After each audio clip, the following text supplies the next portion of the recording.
والذين يكنزون الذهب والفضة ولا ينفقونها في سبيل الله فبشرهم بعذاب أليم يوم يحمى عليها في نار جهنم فتكوى بها جباههم وجنوبهم وظهورهم هذا ما كنزتم لأنفسكم فذوقوا ما كنتم تكنزون আল্লাহ পাক রব্বুল আলামিন কোরআনে এই টাকাকে সঞ্চিত করার ভয়াবহতা বলেছেন।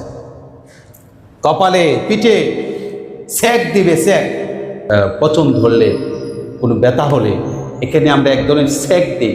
আবার এই পিঠ কোমর ব্যথা হয়, কোমর ব্যথার জন্য এক ধরনের আছে প্লাস্টিকের, এগুলোর মধ্যে তাপ বা আগুনের কি জানি ব্যবহার করে ছাই দিয়ে জানি এটাকে দিয়ে তাপ নেয় যাতে করে আরাম লাগে।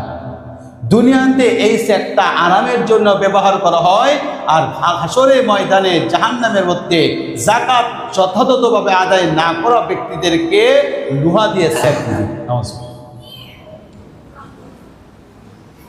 সাপ যখন তার শরীরের মধ্যে পেঁচিয়ে যাওয়া হবে, এই সর্পগুলো বলবে আমি তোমার ওই সম্পদ, যেই সম্পদ তুমি পাওয়ার পরেও এই সম্পদকে অশুদ্ধ করে রেখেছ, যথাযথভাবে যাকাত আদায় করো নাই, আজকে তুমি হাই হতাশ করবে, চিৎকার করবে, কান্নাকাটি করবে, কিন্তু তোমার এই কান্নাকাটি কোনো লাভ হবে না।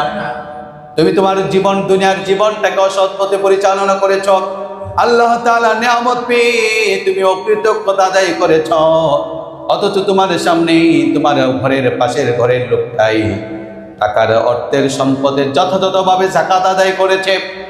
তুমি তোমার কার্পণ্যতার কারণে শয়তানের প্ররোচনায় পড়ে শয়তানের পূজা করেছ, আমার আল্লাহর পূজা করো নাই।